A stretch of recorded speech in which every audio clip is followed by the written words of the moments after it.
কিন্তু দেখবেন যেই সকল শাসকরা শাসকের নামে শোষণ করে, এরা দেখা যায় জনগণকে নিরাপত্তা দেওয়ার সরঞ্জামগুলো এগুলো আবার নিজেদের চেয়ার টিকিয়ে রাখার জন্য জনগণের ট্যাক্সের পয়সায় কিনা গুলি বুলেট জনগণের বুকের ভিতরে ঢুকায় দিয়া চেয়ারে বসে থাকার জন্য পাগল হয়ে যায়।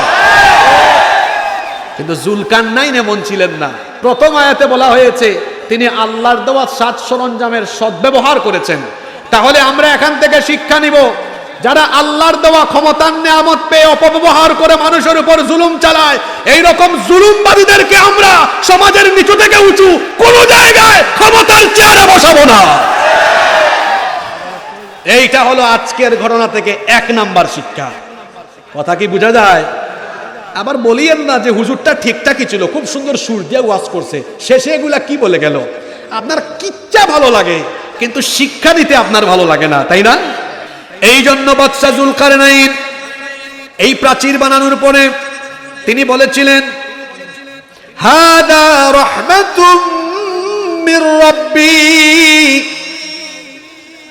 কি চমৎকার কথা! নেতাদের জন্য এটা শিক্ষা আছে।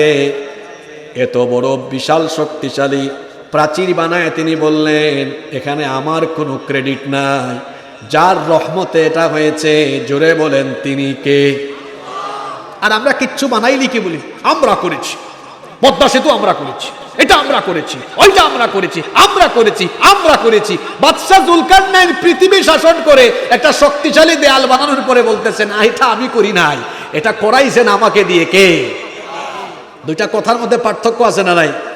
আমি করেছি, আমরা করেছি, আরেকটা হলো আল্লাহ করাইছে। وأكرمنا بالإسلام وأنعم علينا بالإيمان نستغفره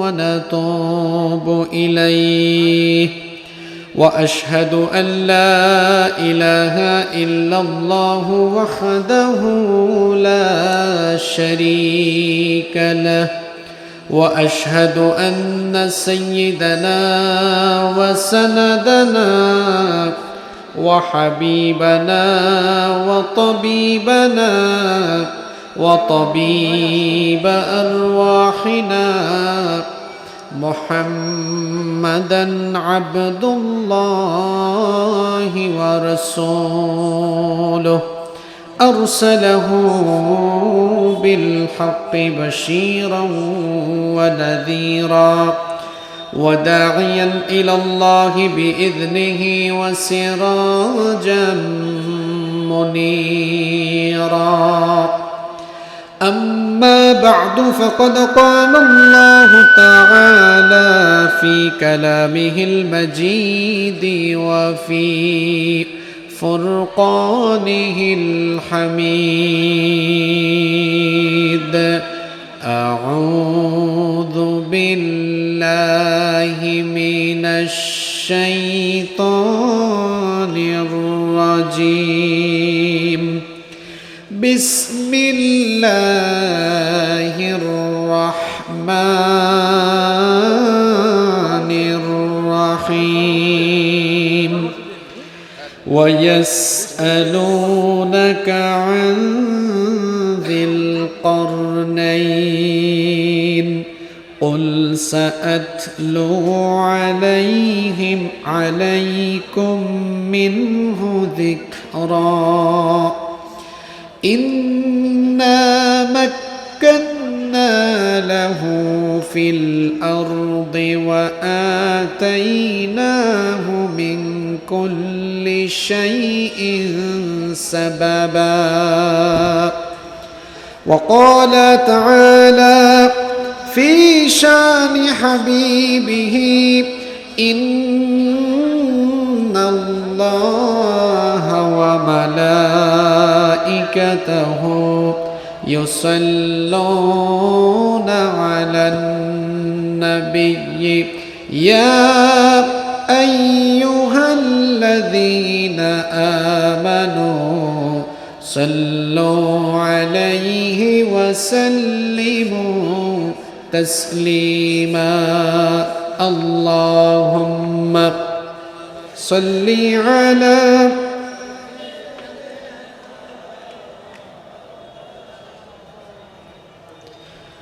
وعلى آل سيدنا नहीं दो जहां में मिसाले मोहम्मद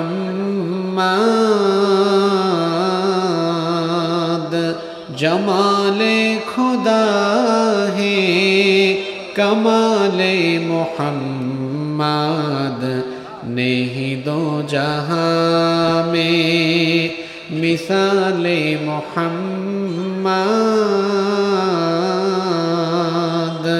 जमाले खुदा है कमाले मोहम्मद हृदय मोहम्मद अल्लाहुम्मा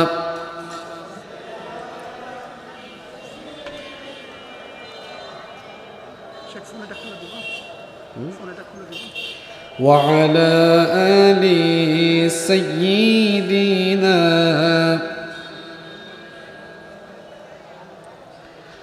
তুমি রহমান তুমি মেহেরবান অন্ধ গাহে না শুধু তোমারি গুণগান বুঝে বুঝে না তো বসান তুমি রহমান তুমি মেহেরবান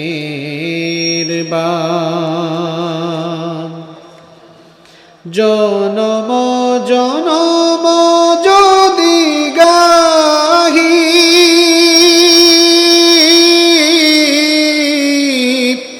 তোমারি মহিমা গাওয়া শেষ হবে নাহি জনম জনম যদি গাহি তোমারি মহিমা গাওয়া শেষ হবে নাহি ভরে অভরে না যেন সাহারায় প্রাণ তুমি রহমান তুমি মেহেরবান তোমারি করুণা ঘেরা সারা দুনিয়া সে কথা ভাবে না শুধু বধির হিয়া তোমারি করুণা ঘেরা সারা দুনিয়া সে কথা ভাবে না শুধু বধির হিয়া ও শেষ অসীম অনুপম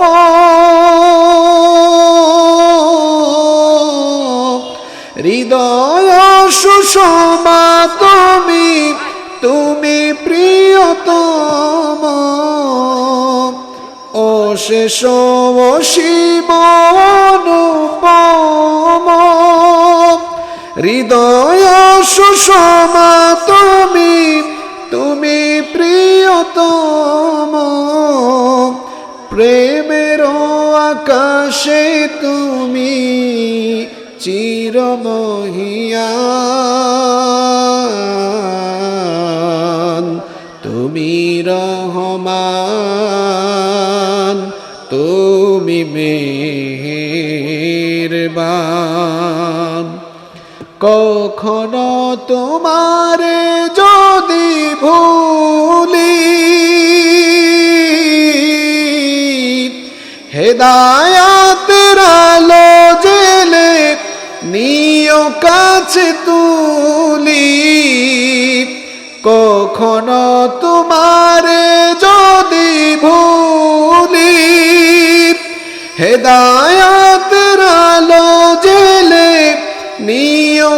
কাছে তুলি ঠাই দিও প্রিয়তম অগদয়াবান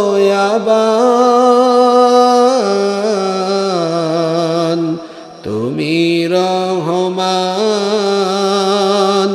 তুমি মেহেরবান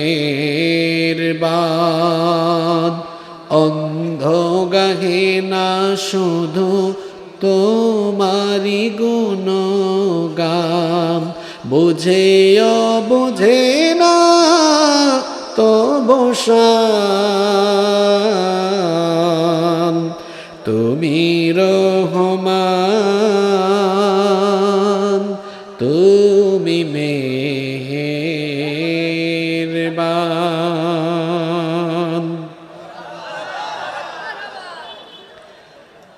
বাংলাদেশের ঐতিহ্যবাহী যশোর জেলার মনিরামপুর উপজেলায় অবস্থিত এনায়েতপুর যুব সমাজের উদ্যোগে আয়োজিত আজকের এই তাফসিরুল কোরআন মাহফিলের মুহতারাম শ্রদ্ধাভাজন সভাপতি, বিশিষ্ট শিক্ষাবিদ, সম্মিলনী ডিগ্রি কলেজের সম্মানিত প্রভাষক জনাব মোহাম্মদ মশিয়ার রহমান, হাইয়াহুল্লাহ ওয়া আতালাল্লাহু উমরাহ ওয়া বারাকাল্লাহু ফি হায়াতিহি ওয়া জাআলাহুল্লাহু মিনাল ইবাদিল মুখলিসিন। আমরা সকলে বলি আমিন। মাহফিলে উপস্থিত অত্র এলাকার গণ্যমান্য এবং বিশিষ্ট ব্যক্তিবর্গ, উপস্থিত আকাশের তারকা সমতুল্য শ্রদ্ধাভাজন উলামা একেরাম, আমার সামনে বসা পিতৃতুল্য সম্মানিত মুরব্বিয়ানে ইজাম, যুগে যুগে আল্লাহর জমিনে আল্লাহর দিন প্রতিষ্ঠায় যারা অগ্রসেনানীর ভূমিকা পালন করেছেন, আমার কলিজার টুকরা প্রিয় যুবক, তরুণ এবং ছাত্র ভাইয়েরা, পর্দার আড়াল থেকে শ্রবণরতা সম্মানিতা মা এবং বোনেরা, উপস্থিত মিডিয়ার প্রিয় কর্মী এবং সাংবাদিক ভাইয়েরা, প্রশাসন এবং গোয়েন্দা সংস্থার সম্মানিত ভাইয়েরা, প্রিয় এনায়েতপুর, মনিরামপুর তথা আমার প্রিয় সম্মানিত যশোরবাসী, আপনারা সবাই কেমন আছেন? আলহামদুলিল্লাহ, আল্লাহ আমাকেও ভালো রেখেছেন। আমাদের সবাইকে সুস্থতার সাথে বাঁচিয়ে রেখে আজকের এই সুন্দর, বরকতময়, নান্দনিক এবং জান্নাতি এই আয়োজনে আমাদেরকে শামিল হওয়ার তৌফিক যিনি দান করেছেন, গলার আওয়াজ বড় করে সবাই বলেন তো তিনি কে? সেই মহান রবের জন্য হৃদয়ের সবটুকু ভালোবাসা, আবেগ, অনুভূতিকে উজাড় করে দিয়ে খুশি মনে প্রাণবন্ত আওয়াজে উচ্চ কণ্ঠে কালিমাতুশ শুকর আদায় করে আমরা সকলেই পড়ছি আলহামদুলিল্লাহ। অসংখ্য অগণিত দুরুদ এবং সালাম পেশ করছি সর্বকালের, সর্বযুগের সর্বশ্রেষ্ঠ মহামানব নবিয়ুনা ওয়া সাইয়্যিদুনা ওয়া কুদওয়াতুনা মুহাম্মাদুর রাসূলুল্লাহ সাল্লাল্লাহু আলাইহি ওয়াসাল্লামের প্রতি, যাকে আল্লাহ তাআলা আমাদের হেদায়েতের জন্য পাঠিয়েছেন। আল্লাহুম্মা সাল্লি আলাইহি আল্লাহুম্মা বারিক আলাইহি। সম্মানিত উপস্থিতি, দিনের বেলা আপনারা আপনাদের কাজকাম ফেলে আল্লাহর কোরআনের আকর্ষণে এখানে ছুটে এসেছেন। আজকের এই মাহফিল যারা আয়োজন করেছে তারা অনেক পরিশ্রম করেছে, অনেক কষ্ট করেছে। যারা পরিশ্রম করে কষ্ট করে আজকের এই আয়োজন করেছেন, আর আপনারা যারা কোরআনের টানে ছুটে এসেছেন, আল্লাহ আমাদের সবার জীবনের গুনাহ খাতা মাফ করে দেন। আল্লাহ আমাদের সবাইকে কোরআনের জন্য, দ্বীনের জন্য কবুল করেন, আমরা বলি আমিন। দেখুন, আসর থেকে মাগরিব সময়টা বড় সংক্ষিপ্ত, কিন্তু অল্প সময়কেও বরকতময় করে কাজে লাগানো যায় যদি সময়ের সঠিক ব্যবহার করা যায়।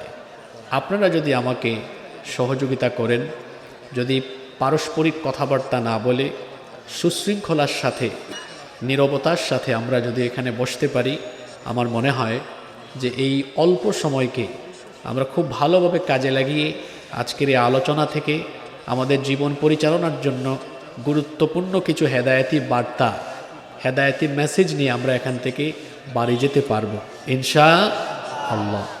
চলুন আমরা অপ্রয়োজনীয় অপ্রাসঙ্গিক কোনো কথাবার্তা না বলে সরাসরি আল্লাহর কালাম থেকে হেদায়েতি নিয়তে আমরা কথা বলা শুরু করি। আল্লাহ আমাদেরকে হেদায়েতের নিয়তে বলান এবং শোনার তৌফিক দান করেন। আমরা সবাই বলি আমিন।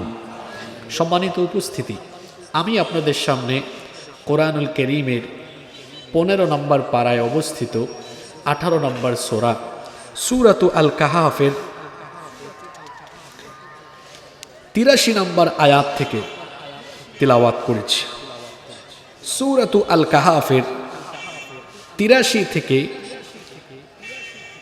সূরাতু আল কাহাফের 83 থেকে একেবারে 93 নম্বর আয়াত পর্যন্ত এখানে লম্বা একটি আলোচনা একজন বিশেষ ব্যক্তি সম্পর্কে এসেছে, যার নাম হলো যুলকারনাইন। কথা বুঝে থাকলে বলেন তো, যার নামটা এখন বললাম এই ব্যক্তির নাম কি? যুলকারনাইন। যুলকারনাইন সম্পর্কে মক্কার মুশরিকরা ইহুদিদের থেকে বুদ্ধি পরামর্শ নিয়ে এসে আল্লাহ নবীর কাছে প্রশ্ন করেছিল যে এই যুলকারনাইন কে, তার সম্পর্কে আমাদেরকে বলেন। তারা ভেবেছিল হাজার হাজার বছর আগের কাহিনী, এটা নবীজিকে জিজ্ঞেস করলে তিনি বলতে পারবেন না। আর তখন তারা আল্লাহ নবীর নবুয়তার রেসালতের ব্যাপারে সন্দেহ তৈরি করে মক্কার পরিবেশকে ঘোলাটে করে দিবে। তারা চেয়েছিল আল্লাহ নবীর দাওয়াতি যে পদ্ধতি বা দাওয়াতি কর্মধারায় ব্যাঘাত ঘটাবে। এই জন্য তারা মদিনার ইহুদিদের থেকে পরামর্শ নিয়ে এসে আল্লাহ নবীকে এই প্রশ্ন করেছিল। রব্বুল আলামিন তাদের কথা এভাবে উঠিয়ে দিয়েছেন, ওয়ায়াসআলুনাকা আন যিল কারনাইন কুল সাআতলু আলাইকুম মিনহু যিকরা। আর তারা আপনাকে যুলকারনাইন সম্পর্কে জিজ্ঞেস করছে, কুল আপনি বলে দিন, সাআতলু আলাইকুম মিনহু যিকরা, যুলকারনাইনের ব্যাপারে আমি তোমাদেরকে পুরো বৃত্তান্ত শুনিয়ে দিব। যুলকারনাইন কে, তার পরিচয় আল্লাহ এর পরের আয়াত থেকে বড় সুন্দর করে তুলে ধরেছেন। রব্বুল আলামিন বললেন, ও নবী, যুলকারনাইনের পরিচয়, তার সম্পর্কে আপনি এদেরকে বলে দেন, ইন্না মাক্কান্না লাহু ফিল আরদি ওয়া আতাইনাহু মিন কুল্লি শাইইন সাবাবা। আল্লাহ তাআলা বলছেন, ইন্না মাক্কান্না লাহু ফিল আরদ, নিশ্চয়ই আমি তাকে অর্থাৎ যুলকারনাইনকে জমিনের বুকে অধিষ্ঠিত করেছিলাম, আমি তাকে কর্তৃত্ব দিয়েছিলাম, ক্ষমতা দিয়েছিলাম। শুধু তাই নয়, আল্লাহ তাআলা বলছেন, ওয়া আতাইনাহু মিন কুল্লি শাইইন সাবাবা, গোটা পৃথিবীর কর্তৃত্ব পাওয়ার ক্ষমতার জন্য যত রকমের উপায় উপকরণ দরকার, যুলকারনাইনকে সকল উপায় উপকরণ আর সরঞ্জাম যিনি দান করেছিলেন তিনি কে? খুব খেয়াল করে শুনবেন, আমি কিন্তু অপ্রয়োজনীয় কোনো কথা বলছি না, শুরু করে দিয়েছি। আপনারা ভাবতে পারেন, হুজুর দেশের চলমান পরিস্থিতিতে এখান থেকে আলোচনা শুরু করেছেন কেন? একটু পরে বুঝবেন কেন শুরু করেছি এখান থেকে। যুলকারনাইন, ওনার পরিচয়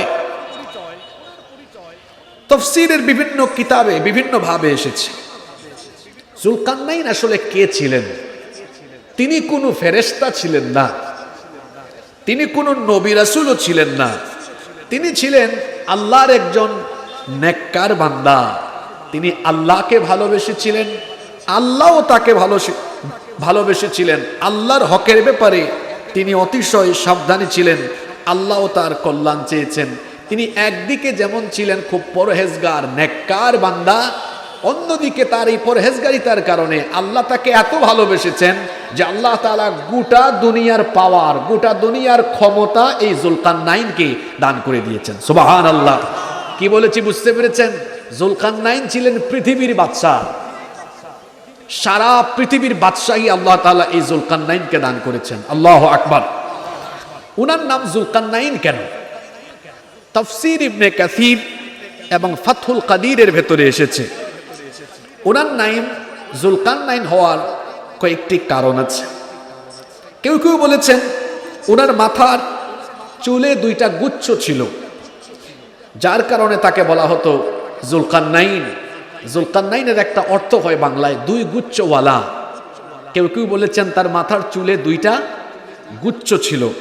আবার কেউ কেউ বলেছেন প্রাচ্য আর পাশ্চাত্যের যতগুলো দেশ আছে, পূর্ব দিকে পশ্চিম দিকের যত দেশ আছে, সবগুলো দেশ তিনি জয় করেছিলেন এবং সবগুলো দেশ তিনি শাসন করেছিলেন বলে তাকে বলা হয় জুলকারনাইন। আবার কেউ কেউ বলেছেন তার মাথার দুই দিকে সিংহের অনুরূপ দুইটা চিহ্ন ছিল। কোনো কোনো বর্ণনা এসেছে, কেউ কেউ বলেছেন তার মাথার দুই দিকে দুইটা ক্ষত চিহ্ন ছিল বলে তাকে বলা হতো জুলকারনাইন।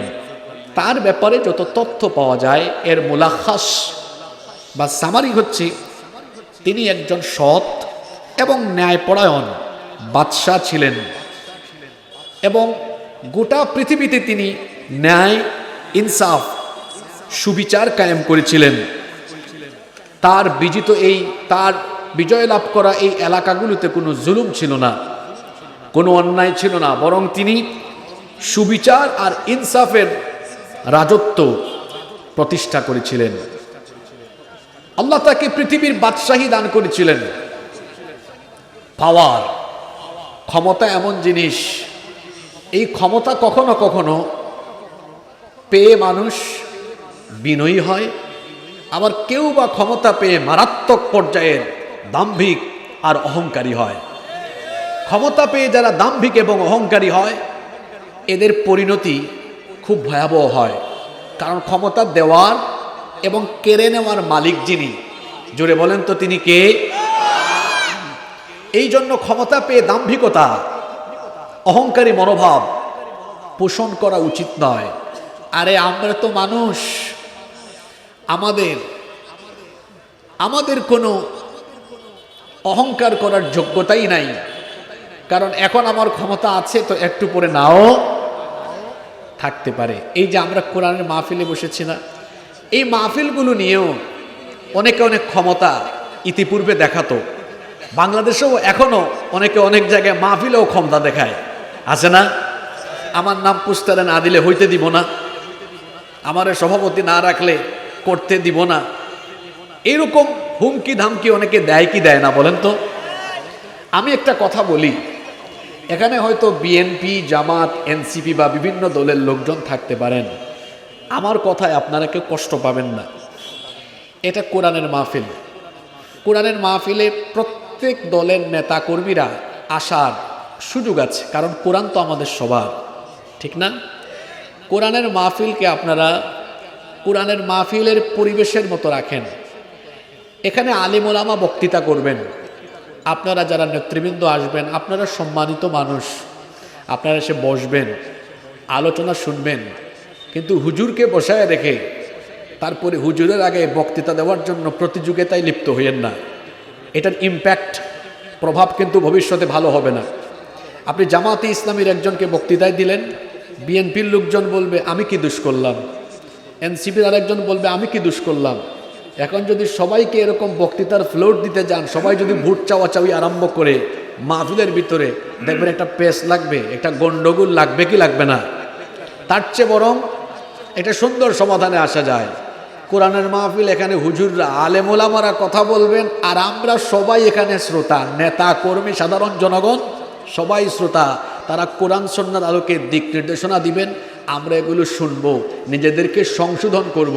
কোরআনের মাহফিলে তো কোরআন থেকে কথা বলা উচিত। যারা কোরআনের ব্যাপারে বিশেষজ্ঞ, যারা কোরআন হাদিসের ব্যাপারে পণ্ডিত, পড়াশোনা করেন, গবেষণা করেন, তাদেরই কথা বলা এখানে মানায়, শোভা পায়। কোরআনের মাহফিলে অন্য কোনো সামাজিক রাজনৈতিক নেতৃবৃন্দের কথা বলা, বক্তৃতা করা, এটা অন্তত এই মঞ্চের জন্য শোভা পায় না। আমি জানি আমার কথায় কেউ কেউ বেজার হতে পারেন, কেউ কেউ বলতে পারেন, হ্যাঁ এত বড় কথা হুজুর, আমরা নেতারা টাকা না দিলে মাহফিল হবে। এটা বলিয়েন না, এটা বলিয়েন না। আপনি যে মাহফিলে টাকা দিতে পারেন, দান করতে পারেন, এটা তো আল্লাহর দেওয়া সৌভাগ্য, এটা নেয়ামত। আল্লাহ অনেককেই সুযোগটা দেয় নাই, আল্লাহ আপনাকেই সুযোগটা দিয়েছে। তাহলে আপনার কি শুকরিয়া আদায় করা উচিত না? অবশ্যই আদায় করা উচিত, কারণ ধন সম্পদ তো আল্লাহ তাআলা সবাইকে দেয় না, আল্লাহ সবাইকে দেয় না। আপনাকে দিয়েছে, আপনার শুকরিয়া করা দরকার। আল্লাহ আপনি দিয়েছেন, অনেকে দিতে পারে না, আমি দিতে পারছি। কিন্তু অনেকে বলে কি, হুজুর কি কথাটা বলে গেলাম, আমার মতো নেতা না দিলে করতে পারে। ভাই এটা বলিয়েন না, সম্পদ দিয়েছেন যিনি, কেড়ে নিতে পারেনও তিনি। কোরআনে কারুনের ঘটনা আছে না, কারুন, আল্লাহ তাকে এত সম্পদ দিয়েছেন যে তার সম্পদের সিন্ধুকের চাবি বহন করার জন্য বিরাট একদল শক্তিশালী যুবকের দরকার হতো। আল্লাহু আকবার। সেই কারুনকে তার সম্পদ সহ মাটির তলায় ধসাইয়া দিয়ে ধ্বংস করে দিয়েছেন কে? আল্লাহ। সুতরাং আমি সকলকে বলবো, কোরআনের মাহফিলের পরিবেশ আমরা কোরআনের মতোই রাখবো। এতে করে দেখা যাবে এই মাহফিলগুলো থেকে এক ধরনের ভাবগাম্ভীর্যতা, আধ্যাত্মিকতা, রুহানিয়ত, এবং এই মাহফিল থেকে মানুষ শিক্ষা দীক্ষা নিয়ে জীবন পরিচালনায় বার্তা নিয়ে যাওয়ার মতো একটা পরিবেশ পরিস্থিতি তৈরি হবে ইনশাআল্লাহ। আপনাদের উদ্দেশ্যে যেমন কথা বললাম, আমাদের মতো যারা বক্তা আছেন, আমি সহ সবাইকে, আমরা যেন কোনো দলীয় দৃষ্টিভঙ্গি মাথায় রেখে বক্তৃতা না করি। কারণ যে বক্তা দলীয় দৃষ্টিভঙ্গি মাথায় রেখে বক্তৃতা করে, তার বক্তব্যে কোরআনের এই আলোচনা থেকে মানুষ হেদায়েত পায় না। আর যারা শ্রোতা হয়ে দলীয় দৃষ্টিভঙ্গি মাথায় নিয়ে বক্তৃতা শুনে, সেও বক্তৃতা শুনে হেদায়েত পায় না। কোরআন থেকে হেদায়েত পেতে হলে নিরপেক্ষ মন মগজ নিয়ে, একমাত্র হেদায়েতের মানসিকতা নিয়ে বসতে হবে। তখন বক্তা শ্রোতা উভয়কেই হেদায়েত দিবেন কে? আল্লাহ। আমার কথায় কষ্ট পান নাই তো আপনারা? আচ্ছা, আমি বলছিলাম, আচ্ছা এখানে আমার কাছে একটা টোকেন এসেছে। মহিলারা আজকে বেশি হয়ে গিয়েছে, জায়গা হচ্ছে না। আমি মহিলা প্যান্ডেলে যত মা বোনেরা আছেন, আমি মা বোনদেরকে বলবো, আপনারা একটু আগায় বসেন, আটোসাটো করে বসেন, সবাইকে জায়গা করে দেন। যত মা বোনেরা এসেছেন, আল্লাহ সকলের গুনাহ মাফ করে দেন, বলেন আমিন। আল্লাহ সব মা বোনদেরকে আবেদা, সালেহা, কানেতা বানান, আমরা সবাই বলি আমিন। আপনাদের মনোযোগ আছে তো? আমরা বাদশাহ জুলকারনাইনের কথা বলছিলাম। তাকে পৃথিবীর বাদশাহী, গোটা দুনিয়ার রাজত্ব যিনি দান করেছিলেন, জোরে বলেন তো তিনি কে? খেয়াল করে শোনেন, জুলকারনাইন এমন এক বাদশাহ ছিলেন, আল্লাহ তাআলা তাকে এমন বাদশাহী দান করেছিলেন, আল্লাহ তাকে এমন ক্ষমতা দিয়েছিলেন, তিনি পূর্ব দিকে সফর, তিনি পশ্চিম দিকে সফর আরম্ভ করলেন। পশ্চিম দিকে সফর আরম্ভ করে করে এমন এক জায়গা পর্যন্ত পৌঁছালেন।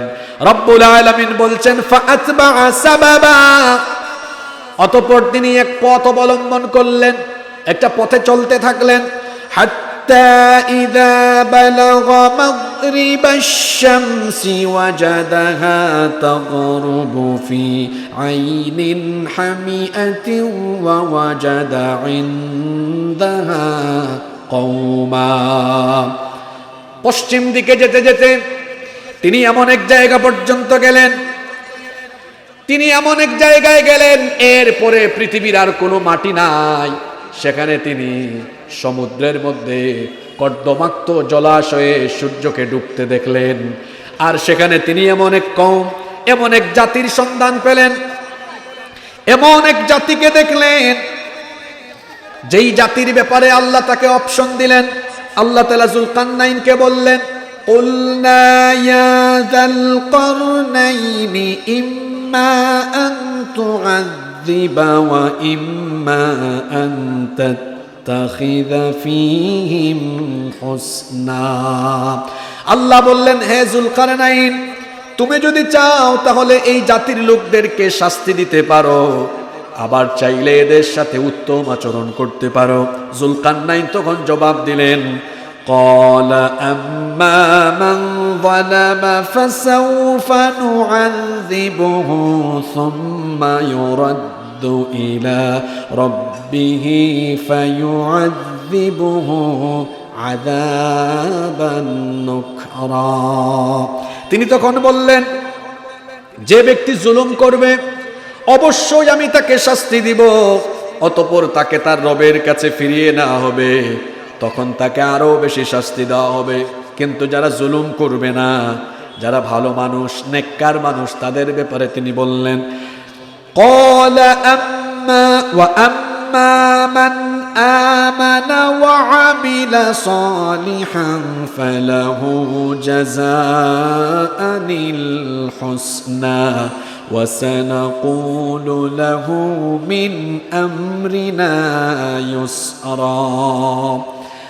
কিন্তু যারা ভালো আমল, যারা ঈমান এনে নেক কাজ করবে, তিনি বললেন তাদের জন্য উত্তম পুরস্কার রয়েছে এবং তাদের সাথে আমি সদ্ব্যবহার করব, তাদের সাথে আমি কোমল আচরণ করব, নরম কথা বলবো, ভালো আচরণ করব। দেখেন জুলকারনাইন বাদশাহ এমন ছিলেন, এই আয়াতগুলোতে বলা হলো তিনি পশ্চিম দিকে চলতে চলতে একটার পর একটা দেশ জয় করতে লাগলেন। তিনি এমন এক বাদশাহ ছিলেন, যেদিকেই গিয়েছেন, যেদিকেই দিয়েছেন তার জয় জয়কার, যেদিকেই গিয়েছেন আল্লাহ তাকে বিজয়ী করে দিয়েছেন। আল্লাহু আকবার। আপনারা শুনতেছেন? এদিকে তাকান। পশ্চিম দিকে যেতে যেতে পৃথিবীর শেষ দেশ পর্যন্ত তার দখলে। সুবহানাল্লাহ পড়বেন না? পশ্চিম দিকে যেতে যেতে যেতে যেতে শেষ দেশটা পর্যন্ত তার দখলে, সব বিজয় করে ফেলেছেন। আল্লাহ তাআলা তাকে এমন বাদশাহী দিলেন। এবার তিনি পূর্ব দিকে সফর আরম্ভ করলেন। পূর্ব দিকে যেতে যেতে শুনেন কি হলো। রব্বুল আলামিন বললেন, সুম্মা আতবা'a সাবাবা, অতঃপর তিনি আরেক পথ অবলম্বন করলেন।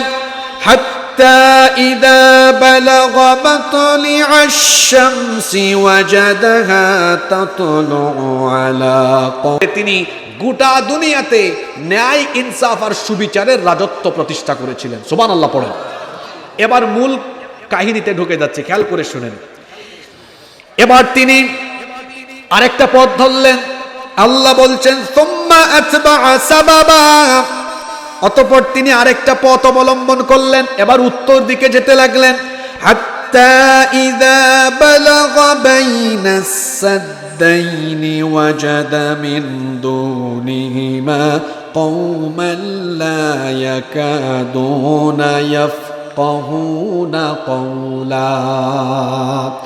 এরপরে তিনি এমন এক পাহাড়ি রাস্তায় পৌঁছালেন। দুই পাহাড়ের মধ্যবর্তী স্থানে গিয়ে এমন এক জাতিকে পেলেন। খেয়াল করেন, দুইটা পাহাড়, দুই পাহাড়ের মধ্যবর্তী স্থানে এমন একটা জাতিকে পেলেন যাদের ভাষা তিনি বুঝতেছিলেন না। এরা এসে তার কাছে একটা আবেদন জানালো। কি বলল শুনেন। قالوا يا ذا القرنين إن يأجوج ومأجوج مفسدون في الأرض। তারা বলল, হে যুলকারনাইন, নিশ্চয়ই ইয়াজুজ আর মাজুজ এই দুই সম্প্রদায় আমাদের উপর জুলুম চালায়, আমাদের উপর অত্যাচার চালায়। তারা গোটা সমাজে, গোটা এলাকায় ত্রাসের রাজত্ব কায়েম করেছে, বিশৃঙ্খলা ঘটায়, সন্ত্রাসী কার্যক্রম ঘটায়। তারা এখানে সবাইকে একসাথে হত্যা করে, তারপরে লুটপাট করে আমাদের জীবনটাকে অতিষ্ঠ করে তুলেছে, আমাদের উপর বড় জুলুম করছে। আমরা তাদের মোকাবেলা করতে পারছি না। আপনার কথা আমরা শুনেছি, গোটা পৃথিবী আপনি জয় করে ফেলেছেন, আপনি আমাদের এখানে এসেছেন, আপনার কাছে আমাদের একটা আবেদন হলো। তারা বলল, তারা তখন বলল, ফাহাল নাজআলু লাকা খরজান আলা আন তাজআলা বাইনানা ওয়া বাইনাহুম সাদ্দা। আপনি কি এই ইয়াজুজ মাজুজ আর আমাদের মধ্যে কোনো একটা দেয়াল বা প্রাচীর নির্মাণ করে দিতে পারবেন? আপনাকে আমরা কিছু টাকা পয়সা দিব, কিছু খরচাপাতি দিব, আপনি এই ইয়াজুজ মাজুজ এই দুই অসভ্য বর্বর গোষ্ঠী থেকে আমাদেরকে একটু সাহায্য করেন, কিছু একটা করেন। তাদের আর আমাদের মাঝখানে একটা প্রাচীর, একটা দেয়াল সৃষ্টি করে দেন। দেখি তো মনোযোগ কেমন আছে আপনাদের। দুই পাহাড়ের মাঝখানে একটা কওম, একটা জাতি যাদের অত্যাচারে অতিষ্ঠ ছিল, এদের নাম কি? হ্যাঁ বলেন। ইয়াজুজ মাজুজ কিন্তু দুইটা আশ্চর্যজনক জাতি, দুইটা আশ্চর্যজনক জাতি, এবং এরা বড় অসভ্য। এরা বড় বর্বর। এই ইয়াজুজ আর মাজুজ এরা কারা, এদের পরিচয় কি? দেখেন, ইয়াজুজ আর মাজুজ এরা হচ্ছে আদম সন্তানদেরই দুইটা বিশাল খারাপ জাতি। সহিহ বুখারীর বিখ্যাত ব্যাখ্যাকার যিনি ফাথুল বারী লিখেছেন, আল্লামা হাফেজ ইবনে হাজার আসকালানি রাহিমাহুল্লাহ, তিনি বলছেন এরা হচ্ছে নূহ আলাইহিস সালামের ছেলে ইয়াফেস এর পরবর্তী বংশধরদের দুইটা খারাপ গোত্র। এই ইয়াজুজ আর মাজুজের চেহারা বড় ভয়ঙ্কর, আমাদের মতো না, এবং এরা বড় বর্বর, এরা বড় অতিষ্ঠ, লুটপাট, নাহাজানি, খুন খারাপি, এটা তাদের চরিত্র। ইয়াজুজ আর মাজুজের পরিচয় হাদিসেও বড় সুন্দর করে এসেছে। হুযায়ফা রাদিয়াল্লাহু আনহু তিনি একবার নবী করিম সাল্লাল্লাহু আলাইহি ওয়াসাল্লামকে ইয়াজুজ আর মাজুজ সম্পর্কে প্রশ্ন করেছিলেন। তিনি বলেছিলেন, ইয়াজুজ আর মাজুজ এই দুইটা গোষ্ঠী কেমন? আল্লাহর নবী তখন বললেন, ইয়াজুজ হলো একটা জাতি আর মাজুজ হলো আরেকটা জাতি। এদের প্রত্যেকের অধীনে আবার রয়েছে আরো 4000 জাতি। এদের কোনো ব্যক্তি ততদিন পর্যন্ত ইন্তেকাল করে না যতদিন না তার চোখের সামনে তার নিজের ঔরসজাত কমপক্ষে 1000 সন্তান দেখতে না পায়। কথা বুঝতেছেন? এদের কোনো ব্যক্তি ততদিন পর্যন্ত মরে না যতদিন না সে তার চোখের সামনে কমপক্ষে তার ঔরসজাত 1000 সন্তান দেখতে না পায়। এবং এরা প্রত্যেকেই যুদ্ধাস্ত্র ব্যবহারে সক্ষম। হুযায়ফা রাদিয়াল্লাহু আনহু আরো বলেছেন, আমি নবী করিম সাল্লাল্লাহু আলাইহি ওয়াসাল্লামের কাছে আবেদন জানিয়েছি তিনি যেন ইয়াজুজ আর মাজুজ সম্পর্কে আরো বিস্তারিত বলেন। আল্লাহর নবী তখন বললেন, এরা হলো 3 ধরনের। এক দল হলো আরুজের মতো। আরুজ হলো সিরিয়ার একটি বিশাল বৃক্ষের নাম। এর দৈর্ঘ্য হলো লম্বায় 120 হাত। অর্থাৎ ইয়াজুজ মাজুজের একটা গোষ্ঠী হলো এই আরুজ বৃক্ষের মতো 120 হাত। আপনারা কয় হাত? কথা বলে না। আর এরা কয় হাত? তাই না? কি সাধারণ স্বাভাবিক মনে করতেছেন আপনি? কি বর্বর, দেখতে তো ভয়ঙ্কর। আল্লাহর নবী বলেছেন এদের চেহারা বড় ভয়ঙ্কর। সিগারুল উয়ুন, সিগারুল উয়ুন, চক্ষু হলো এদের ছোট ছোট, এবং এদের চুল হলো এলোমেলো, অসম্ভব রকমের কুকরানো। এদের ললাট এটা একটু প্রশস্ত, দেখতে একটু ভয়ঙ্কর, বিদঘুটে, কেমন জানি। নবীজি আরো বলেছেন এমন এক জাতি, এরা কোনো ঘোড়া এবং লোহা এদের মোকাবেলায় দাঁড়াতে পারে না। এদের একদল এক কানের উপরে ঘুমায়, আরেক কান মুড়ি দিয়ে থাকে। শুধু তাই নয়, এদের পাশ দিয়ে যদি হাতি, বন্য প্রাণী, উট এবং শূকর অতিক্রম করে, চিন্তা করেন হাতি, বন্য প্রাণী, উট, শূকর, এদের সামনে দিয়ে গেলে উট, বন্য প্রাণী, হাতি, শূকর পর্যন্ত তারা খেয়ে ফেলে, গ্রাস করে ফেলে। আল্লাহু আকবার। এই রকমের বর্বর দুইটা জাতির নাম হলো ইয়াজুজ আর মাজুজ। বাদশাহ জুলকারনাইন যখন 2 পাহাড়ের মধ্যবর্তী এক জায়গায় পৌঁছালেন, তখন ওই এলাকার লোকেরা তার কাছে আবেদন করেছিল, সাহায্য চেয়েছিল, বলেছিল, বাদশাহ জুলকারনাইন, এই অসভ্য বর্বর সন্ত্রাসী গোষ্ঠী ইয়াজুজ আর মাজুজ আমাদের উপর অত্যাচার চালায়, আমাদের উপর নিপীড়ন চালায়। আপনি আমাদেরকে এদের অত্যাচার থেকে বাঁচান। দয়া করে আমাদের আর তাদের মধ্যে একটা প্রাচীর নির্মাণ করেন, দেয়াল নির্মাণ করে দেন। প্রয়োজনে আমরা আপনাকে কিছু খরচাপাতিও দিব। যখন এই মজলুম লোকেরা বাদশাহ জুলকারনাইনের কাছে আবেদন করলো, জুলকারনাইন তখন তাদেরকে বলেছিলেন, ক্বালা মা মাক্কান্নি ফীহি রাব্বি খায়রুন ফাআইনুনি বিকুওয়াতিন আজআল বাইনাকুম ওয়া বাইনাহুম রাদমা। তিনি বলেছিলেন, তোমরা আমাকে টাকা পয়সা খরচাপাতি দেওয়ার দরকার নাই, বরং আমার রব আমাকে এমন সামর্থ্য দিয়েছেন, এটাই আমার জন্য উত্তম। আল্লাহু আকবার। তিনি বললেন, তোমরা আমাকে একটা জিনিস দেওয়া লাগবে। সেটা কি? সেটা হলো ফাআইনুনি বিকুওয়া, তোমরা আমাকে শ্রম দিয়ে সাহায্য করো। যদি তোমরা আমাকে শ্রম দিয়ে সাহায্য করো, আজআল বাইনাকুম ওয়া বাইনাহুম রাদমা, যদি আমাকে শ্রম দিয়ে শক্তি সামর্থ্য দিয়ে সাহায্য করো, তাহলে আমি তোমাদের আর তাদের মাঝখানে এমন একটা প্রাচীর নির্মাণ করে দিব, যেই প্রাচীর ভেদ করে ইয়াজুজ আর মাজুজের গোষ্ঠী কখনোই তোমাদের স্থান পর্যন্ত আসতে পারবে না। আল্লাহু আকবার। এই জাতির লোকেরা, এদের একটা বৈশিষ্ট্য ছিল, এরা ধাতুর ব্যবহার জানতো। হাপড় বা ফুক দিয়ে, নল দিয়ে বাতাস প্রবাহিত করে ধাতুকে উত্তপ্ত করে গলাতে পারত, এবং তারা ধাতুকে গলিয়ে লোহার পিণ্ড এবং গলিত সীসাও তৈরি করতে পারত। এটা ছিল এই জাতির বিশেষ বৈশিষ্ট্য। বাদশাহ জুলকারনাইন এটা জানতেন। এই জন্য তিনি এই জাতির লোকদেরকে তখন বললেন, আতুনি জুবারাল হাদিদ, তোমরা আমাকে লোহার পাত এনে দাও। শুনতেছেন আপনারা? আমি যে ঘটনাটা বলতেছি এটা অতীতের না, শুধু এটা সামনের কিছুদিন পরেও যে ঘটনা ঘটবে এটার সাথে এই ঘটনার একটা মিল আছে। তিনি বলছেন, আতুনি জুবারাল হাদিদ, তোমরা আমাকে লোহার পাত এনে দাও। আমি আগেই বলেছি এই জাতির লোকেরা ধাতু এবং তামার ব্যবহার জানত। এগুলোকে গলিয়ে লোহার পিণ্ড এবং গলিত সীসাও তারা তৈরি করতে পারত। তিনি বললেন, আমাকে লোহার পাত এনে দাও।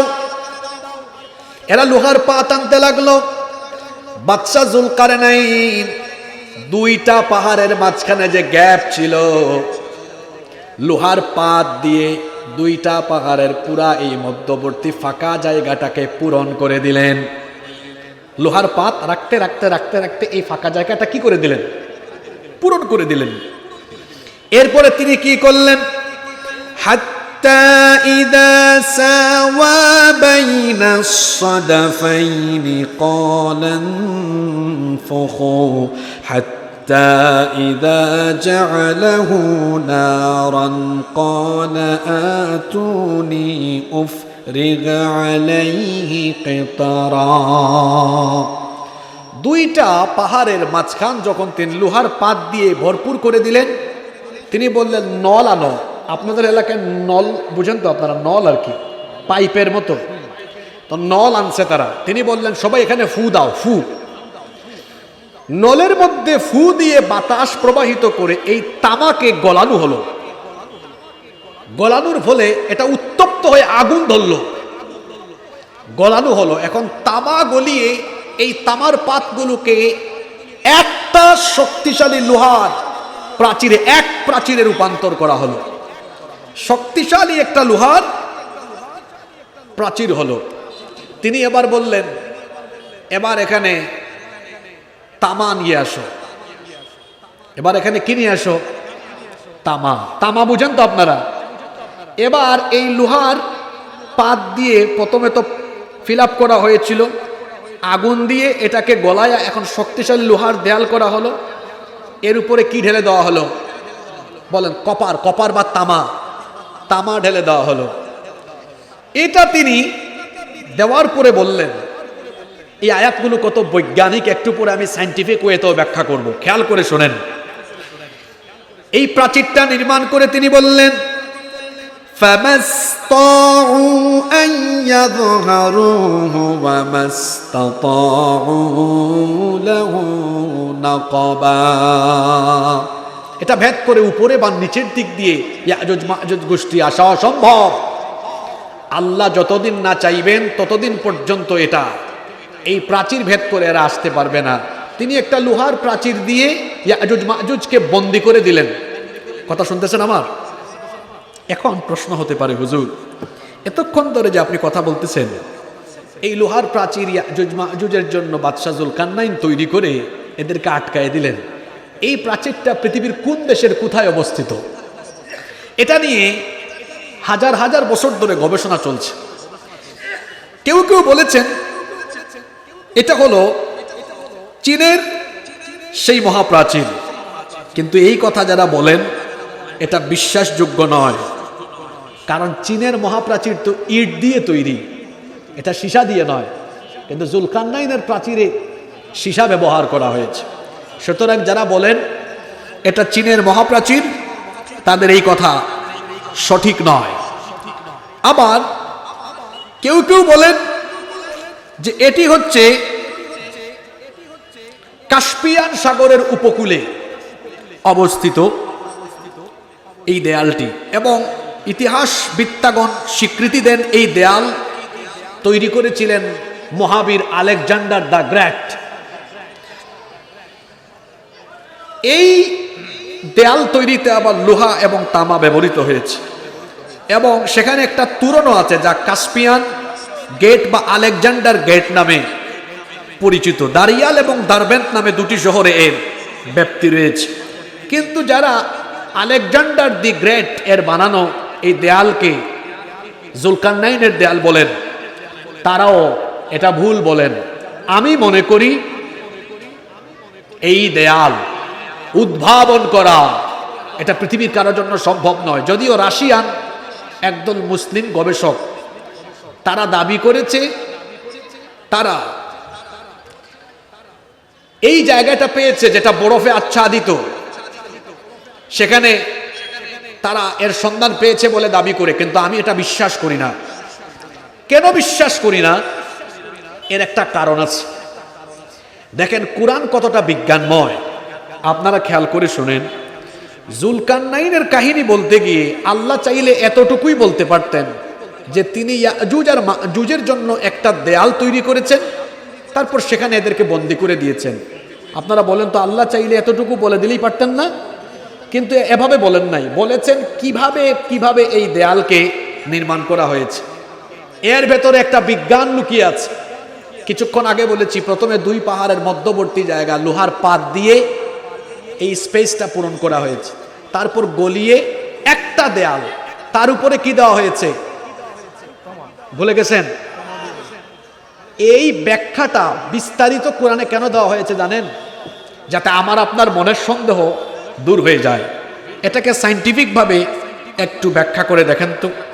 আপনারা সবাই জানেন তামা হলো লোহার চাইতে কম শক্তিশালী। লোহা বেশি শক্তিশালী, তামা কম শক্তিশালী। আপনারা আমাকে একটা কথা বলেন তো, লোহা যতই শক্তিশালী হোক, পানির সংস্পর্শে আসলে লোহার মধ্যে কি ধরে? হ্যাঁ, জং ধরে, মরিচা ধরে। কিন্তু লোহার শক্তি তামার থেকে বেশি। আপনারা এটাও জানেন তামা লোহার চেয়ে কম শক্তিশালী হলেও তামারও একটা ধর্ম আছে। ধর্মটা কি? তামায় কখনো জং ধরে না। জুলকারনাইন লোহার উপর তামা ঢেলে দিয়েছেন। কি চমৎকার! হাজার হাজার বছর আগে তার মাথায় এই সায়েন্টিফিক এই থিওরিটা কিভাবে ঢুকলো আমি জানি না। দেখেন আজকের বিজ্ঞান বলে যখন তামা কোনো পরিবেশের মধ্যে থাকে তখন বাতাসের অক্সিজেনের সাথে কানেক্টেড হয়ে অক্সিডেশন পদ্ধতিতে তামার উপরে একটা গ্রিন প্রোটেক্টিভ লেয়ার তৈরি হয়, সবুজ একটা আবরণ বাংলায় বলি। তামা যখন এরকম খোলামেলা পরিবেশে থাকে তখন বাতাসে যে অক্সিজেন আছে এই অক্সিজেনের সাথে অক্সিডেশন পদ্ধতিতে তামার উপরে একটা সবুজ লেয়ার, সুজা বাংলা সবুজ একটা আবরণ পড়ে যায়। এটা কিসের ধারণা? বিজ্ঞানের ধারণা।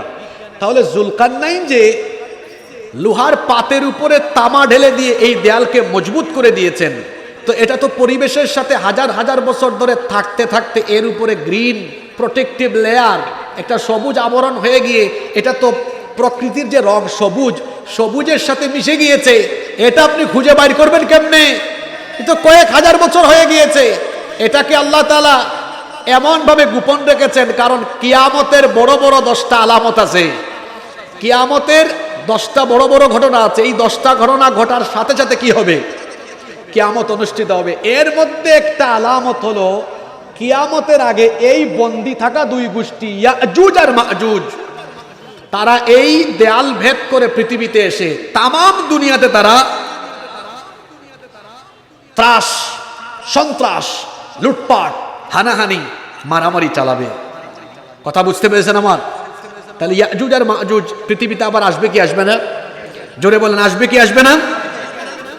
এই জন্য বাদশা যুলকারনাইন এই প্রাচীর বানানোর পরে তিনি বলেছিলেন, হাদা রাহমাতুম মির রাব্বি।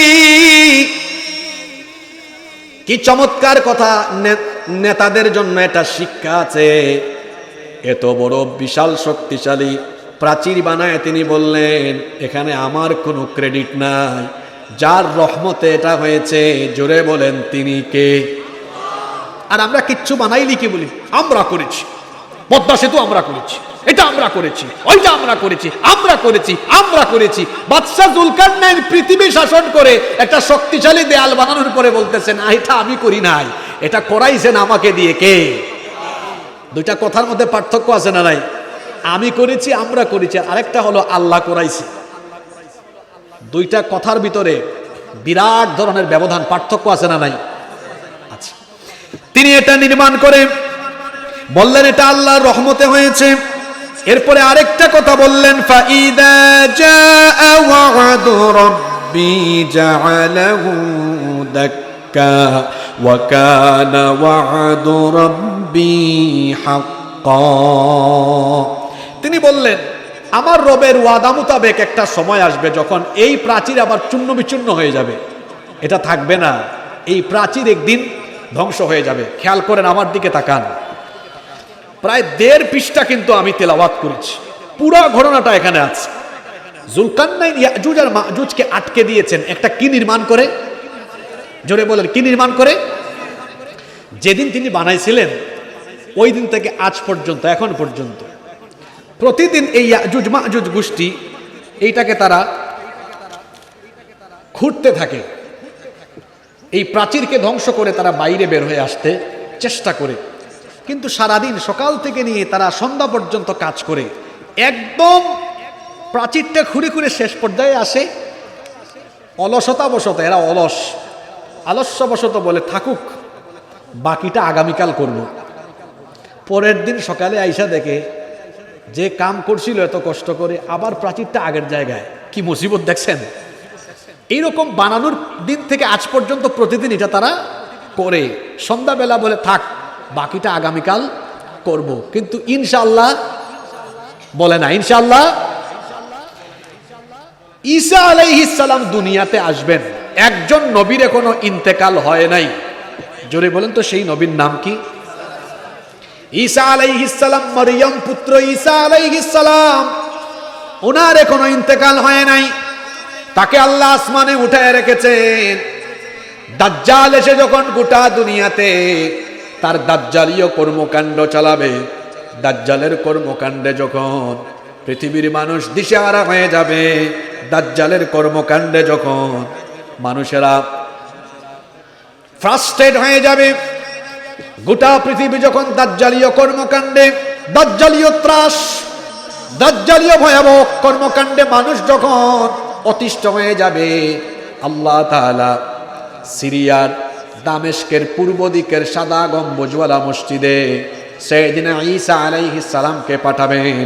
তিনি আসার পরে ইমাম মাহদী আলাইহিস সালাম এবং মুসলমানদেরকে নিয়ে দাজ্জাল আর তার বাহিনীকে মোকাবেলা করে বর্তমান ফিলিস্তিনের বাবেলুদে তিনি দাজ্জালকে কতল করবেন, হত্যা করবেন। আল্লাহু আকবার। গোটা পৃথিবীর পরিবেশ শান্ত হয়ে যাবে, গোটা পৃথিবীর পরিস্থিতি শান্ত হয়ে যাবে। কিন্তু এর কিছুদিন পরেই দেখা যাবে এমন দুইটা জাতি পৃথিবীতে নেমে আসবে। আল্লাহ তাআলা বলছেন, ইন্নী কদ আখরাজতু ইবাদাল্লি লা ইয়াদান লি আহাদিন বিকিতালিহিম। ঈসা আলাইহিস সালামকে আল্লাহ তাআলা বলবেন, হে ঈসা, তুমি তো দাজ্জালকে আর তার বাহিনীকে হত্যা করেছো, কিন্তু দাজ্জালের চাইতে ভয়াবহ দুইটা জাতি আছে, এরা এখন পৃথিবীতে নেমে আসবে। এরা কিভাবে নেমে আসবে শুনেন। আল্লাহ তাআলা কোরআনে কারীমের 21 নম্বর সূরা সূরাতুল আম্বিয়া এর 96 নম্বর আয়াতে বললেন, হাত্তা ইদা ফুতিহাত ইয়াজুজ ওয়া মাজুজ ওয়া হুম মিন কুল্লি হাদাবিন ইয়ানসিলুন। উঁচু উঁচু ভূমি থেকে তারা নেমে আসতে থাকবে। এই ইয়াজুজ আর মাজুজ কিভাবে নামবে? এরা তো প্রতিদিন চেষ্টা করে শেষ দিকে আসে, বলে আগামীকাল করব, আয়েশা দেখে পরের দিন এই অবস্থা। কিন্তু দাজ্জালকে হত্যা করার পরে একদিন হঠাৎ করে ভুলবশত এদের মুখ দিয়ে ইনশাআল্লাহ বের হবে। এই ইয়াজুজ আর মাজুজ একদিন সন্ধ্যাবেলা বলবে, থাকুক আজকে বহুত কাম করছি, বাকিটা আগামীকাল করব পরের দিন আইসা দেখবে কাম যা করে গেছে ওখানে, অল্প একটু বাকি। খেয়াল আছে আপনাদের? এবার শুনেন কি তাণ্ডব শুরু হয়।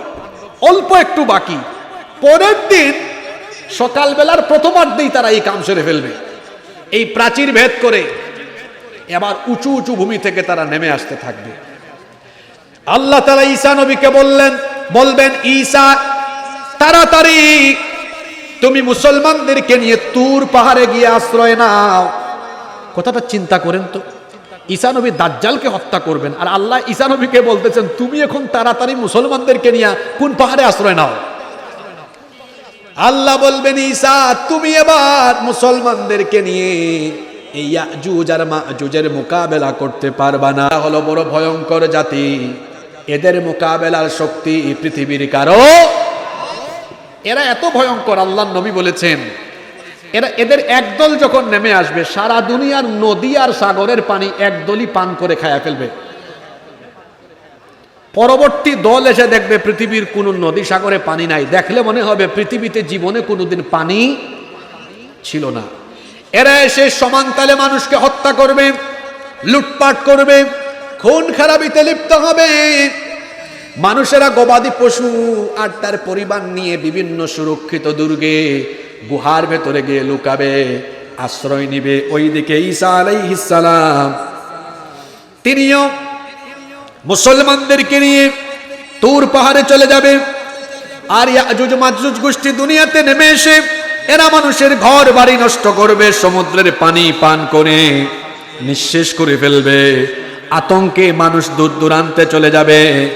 এই ইয়াজুজ আর মাজুজ গোষ্ঠী পৃথিবীর সব দিকে তাণ্ডব লীলা চালাবে।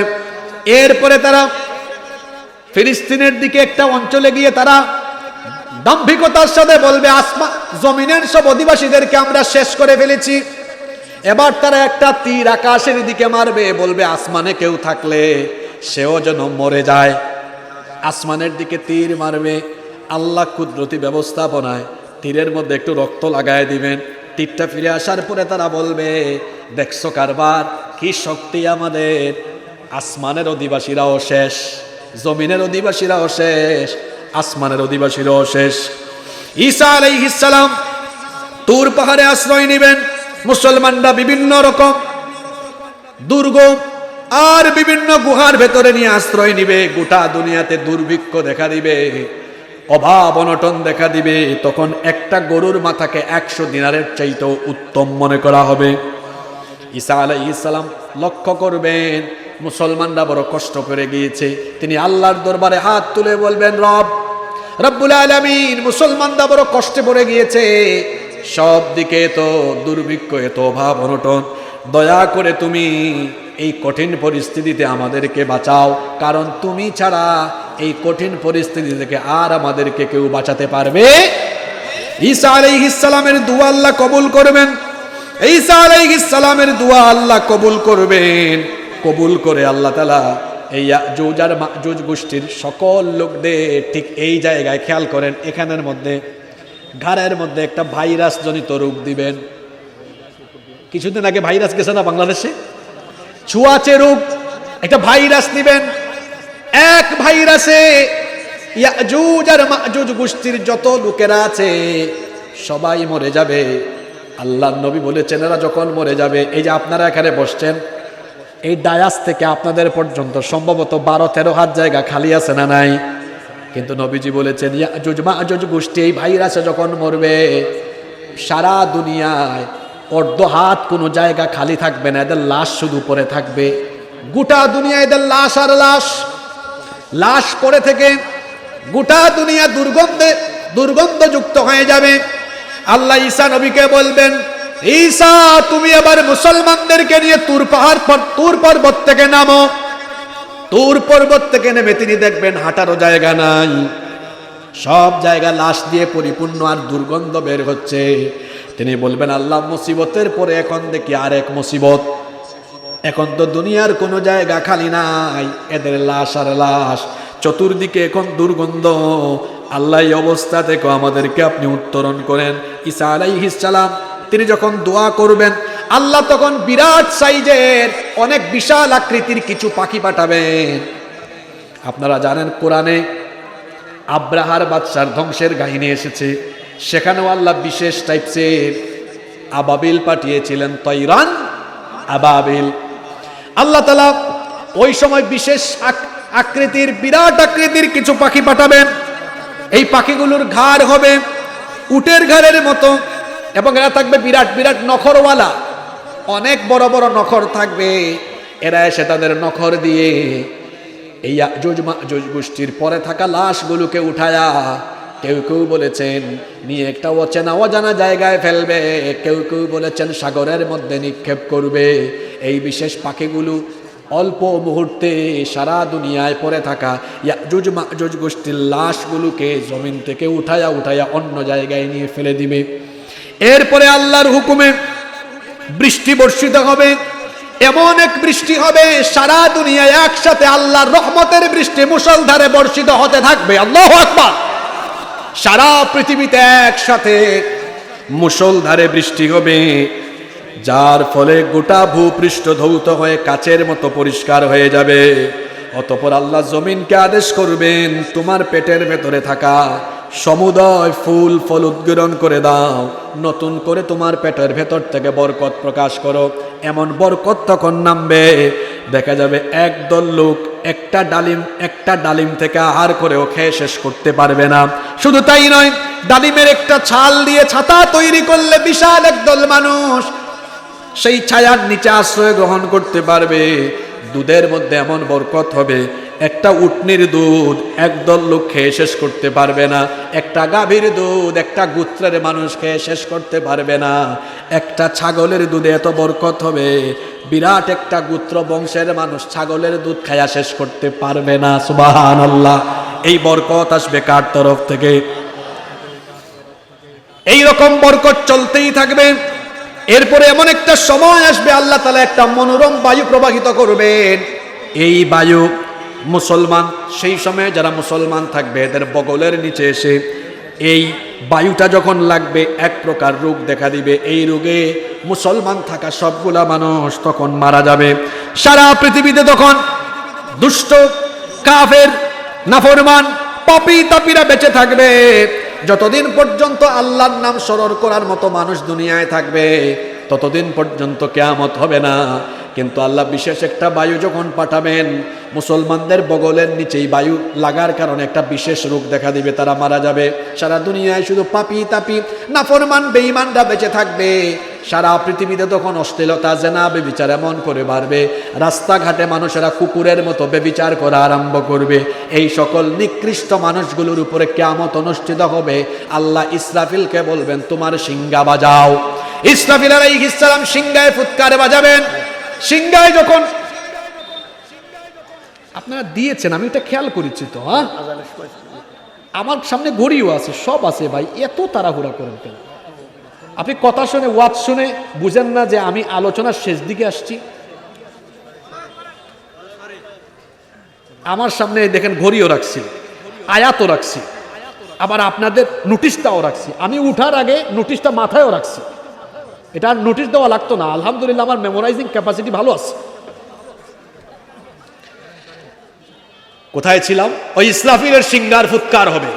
এক ফুৎকারে তামাম দুনিয়া উলট পালট হয়ে লন্ডভন্ড হয়ে কিয়ামতের ঘটনা করতে। আল্লাহু আকবার। এই যে বিশাল 1.5 পৃষ্ঠা আজকে আমরা আলোচনা করলাম, এই ঘটনাটা শুধু অতীতের সাথে সম্পর্কিত নয়, এটা সামনের সাথেও সম্পর্কিত। এই ঘটনাটা আমি কেন বললাম? জুলকারনাইনের এই কাহিনীটার সাথে আজকের দিনে আমাদের শিক্ষা কি, এটা আমি 2-4 মিনিটে বলবো। তার আগে আজকে বলেন তো, এই যে যুবক ভাইরা এত সুন্দর করে মাহফিল অ্যারেঞ্জ করলো, আপনারা খুশি না বেজার? না, যেভাবে আওয়াজ দিলেন মনে হলো আপনারা বেজার। খুশি না বেজার? কারা কারা খুশি হয়েছেন একটু হাত তুলেন তো দেখি। মাশাআল্লাহ, হাতটা তুলে রাখেন, তুলে রাখেন। আসলেই খুশি আপনারা? ছোট ছোট ছেলেরা, আমার যুবক ভাইরা কষ্ট করেছে, তাদের কিছু ঘাটতি থেকে গেছে, এই হাতগুলোকে আমরা সহযোগিতার উদ্দেশ্যে বাড়াই দিতে পারবো না ইনশাল্লাহ? নামাই ফেললেন কেন, একটু তুলেন না। যাও যুবক ভাইরা একটু ঢুকো, সব দিক থেকে ঢুকো। আমরা পকেটে হাত ঢুকাই, হাতটা নামাইয়া পকেটে ঢুকাই, মানুষের পকেটে আমরা কেউ ঢোকাবো না। এই যে কালেকশনের জন্য ব্যাগগুলো গিয়েছে, এই ব্যাগে আমরা সবাই মন খুলে একটু দিলটা বড় করে, দিলটা প্রশস্ত করে এই হাতগুলোকে আমরা দানের হাত হিসাবে প্রসারিত করব। মহিলা প্যান্ডেলে যে সকল মা বোনেরা আছেন, সেখান থেকে আমি বলবো যে আপনারা সেখান থেকে সামিল হন। সেখানে ব্যাগ বা চাদর থাকলে আপনারা সামিল হন। এখানে একতা ভাটা 5,000 টাকা দিয়েছেন, আল্লাহ কবুল করেন। মোনাজাতের আগে যারা দিবেন আপনারা প্রস্তুত থাকেন, আপনারা আমার হাতে দিবেন, আমি সকলের জন্য দোয়া করব। এখানে যুবক ভাইয়েরা সততা ভাটা 5,000 টাকা দিয়েছে, আল্লাহ কবুল করেন, বলেন আমিন। বলছি তো, প্রবাসীরাও দিয়েছে 25,000, আল্লাহ কবুল করেন। এখানে যে ব্যাগগুলো ঢুকেছে, ব্যাগগুলো কালেকশন শেষ করার পরে এগুলো যথাযথ কর্তৃপক্ষের কাছে আপনারা পৌঁছায় দিবেন। আর আজানের যে সময় আছে, এই সময়ের ভিতরে আমার সংক্ষিপ্ত কথাগুলো আমি শেষ করে দিব। আমার বড় জোর 3 থেকে 4 মিনিট লাগবে, আজানেরও এইরকম 6-7 মিনিট বাকি আছে। আমি কথাগুলো গুছাইয়া শেষ করছি। আরেক বোন 1,000 টাকা দিয়েছেন, আল্লাহ কবুল করেন, বলেন আমিন। আমার দিকে তাকান। এই যে বিরাট ঘটনাটা আমরা শেষ করলাম, লম্বা ঘটনাটা আমরা বললাম, এই ঘটনাটা আমরা আজকে এখানে কেন উল্লেখ করলাম? বিশেষ করে পুরা ঘটনাটা এমন একজন ব্যক্তিকে কেন্দ্র করে, যিনি ছিলেন একজন শাসক। জোরে বলেন, তিনি ছিলেন একজন শাসক। আজকে আমি এই শাসকের ঘটনাটা কেন বললাম জানেন? আসলে সমাজ এবং রাষ্ট্র তখন ইনসাফের সাথে পরিচালিত হয় যখন শাসক ইনসাফ আর সুবিচার প্রতিষ্ঠা করতে পারেন। যদি শাসক ইনসাফ আর সুবিচার প্রতিষ্ঠা করতে না পারেন, যদি সেখানে ন্যায় বিচার প্রতিষ্ঠা না হয়, মানুষ সেখানে শান্তিতে থাকে না, সেখানে খুন খারাপি, বিশৃঙ্খলা, অশান্তির সয়লাভ হয়ে যায়। দেখেন, আমার বাংলাদেশ 54টা বছর ধরে আমরা এই দেশে এখনো শান্তি পাই নাই। শান্তির কথা বলা হলেও আমরা শান্তি পাই না। কেন জানেন? এর কারণ হলো শাসক হলো এত গুরুত্বপূর্ণ। একটা বাস যদি যশোর থেকে ঢাকার উদ্দেশ্যে ছাড়ে, এই বাসে যদি 36 জন যাত্রী থাকে, এই 36 জন যাত্রী যদি গাঁজা খায় আর ড্রাইভার যদি গাঁজা না খায়, তাহলে কিন্তু এই গাড়িটা রাস্তায় থাকবে, কারণ ড্রাইভার তো খায় নাই। কিন্তু 36 জন যাত্রীর কেউ গাঁজা খায় নাই, গাঁজা খাইছে ড্রাইভার, তাইলে গাড়িটা কি রাস্তায় থাকবে? আমি আপনাকে কি বুঝাতে চাইলাম, একটা গাড়ির জন্য যেমন প্যাসেঞ্জারের চাইতে যোগ্য ড্রাইভার দরকার গাড়িতে সঠিকভাবে পরিচালনার জন্য, একটা জাতি, একটা রাষ্ট্রের ড্রাইভার হলো নেতৃত্বে থাকা লোকেরা। ওরা যদি যোগ্যতার জায়গায় থেকে অযোগ্য অপদার্থ অথর্ব হয়ে যায়, সেই জাতি আর সমৃদ্ধির পথে থাকে না, সেই জাতি অধঃপতনের দিকে চলে যায়। এতক্ষণে বুঝছেন যে কাহিনীটা কেন বলছি? আমার তো সময় নাই, কারণ আসর টু মাগরিব, এটা দরকার ছিল রাতে, যে 2 ঘন্টা টাইম থাকবে আর আয়াতে আয়াতে শিক্ষা বুঝাই দিব। জুলকারনাইন এমন এক বাদশা ছিলেন, কথা কম করে বলবো, একটু মনোযোগ বাড়ান, কম কথায়ও বরকত হয় যদি সময় নষ্ট না করা যায়। খেয়াল করেন, জুলকারনাইনের ব্যাপারে প্রথম আয়াতটা তেলাওয়াত করেছিলাম। আল্লাহ বলেছেন, সারা দুনিয়া জয় করার জন্য আমি তাকে সরঞ্জাম দিয়েছি। এই সরঞ্জাম আল্লাহর নেয়ামত, এটা দিয়ে তিনি মানুষের ক্ষতি করেন নাই, বরং আল্লাহর দেওয়া নেয়ামত দিয়ে তিনি মানুষের মধ্যে ইনসাফ কায়েম করেছিলেন। তাহলে এই ঘটনা থেকে আজকের প্রথম শিক্ষাটা হলো, তিনি আল্লাহর দেওয়া নেয়ামতের অপব্যবহার করেননি। যত সরঞ্জাম, উপাদান, অস্ত্রশস্ত্র ছিল, এগুলো মজলুমের প্রোটেকশনের জন্য ব্যবহার করেছেন। কিন্তু দেখবেন, যেই সকল শাসকরা শাসকের নামে শোষণ করে, এরা দেখা যায় জনগণকে নিরাপত্তা দেওয়ার সরঞ্জামগুলো, এগুলো আবার নিজেদের চেয়ার টিকিয়ে রাখার জন্য জনগণের ট্যাক্সের পয়সায় কিনা গুলি বুলেট জনগণের বুকের ভিতরে ঢুকায় দিয়া চেয়ারে বসে থাকার জন্য পাগল হয়ে যায়। কিন্তু জুলকারনাইন এমন ছিলেন না। প্রথম আয়াতে বলা হয়েছে তিনি আল্লাহর দেওয়া সাজ সরঞ্জামের সদ্ব্যবহার করেছেন। তাহলে আমরা এখান থেকে শিক্ষা নিব, যারা আল্লাহর দেওয়া ক্ষমতার নেয়ামত পেয়ে অপব্যবহার করে মানুষের উপর জুলুম চালায়, এই রকম জুলুমবাদীদেরকে আমরা সমাজের নিচু থেকে উঁচু কোন জায়গায় ক্ষমতার চেয়ারে বসাবো না। এইটা হলো আজকের ঘটনা থেকে 1 নাম্বার শিক্ষা। কথা কি বোঝা যায়? আবার বলিয়েন না যে হুজুরটা ঠিকঠাকই ছিল, খুব সুন্দর সুর দিয়ে ওয়াজ করছে, শেষে এগুলা কি বলে গেল। আপনার কিচ্ছা ভালো লাগে, কিন্তু শিক্ষা দিতে আপনার ভালো লাগে না, তাই না? হ্যাঁ, এই গেল 1 নাম্বার কথা। 2 নাম্বার, জুলকারনাইন বাদশাহ তিনি ছিলেন ন্যায়ের পথে অবিচল। তিনি কখনো অন্যায়কে প্রশ্রয় দেন নাই। একজন ন্যায়পরায়ণ বাদশাহ হবেন এমন যে তিনি কখনো অহংকার করবেন না, বিনয়ী হবেন, ন্যায়ের পথে অবিচল থাকবেন এবং ন্যায় প্রতিষ্ঠার ব্যাপারে তিনি আপোষহীন হবেন। আজকে যে কোনো সমাজ বা যে কোনো রাষ্ট্রের জন্য এটা বড় গুরুত্বপূর্ণ। যদি ন্যায় বিচার না থাকে তাহলে মানুষ সেই সমাজে শান্তিতে বসবাস করতে পারে না।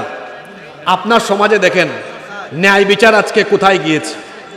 একটা ছেলেকে 5 দিন আগে ঢাকায় গুলি করা হয়েছে, আপনারা জানেন কিনা? নাকি যশোরের মানুষ জানে না? সারাদিন ধান খেতে থাকেন, ধান কাটেন, আর কিচ্ছু জানেন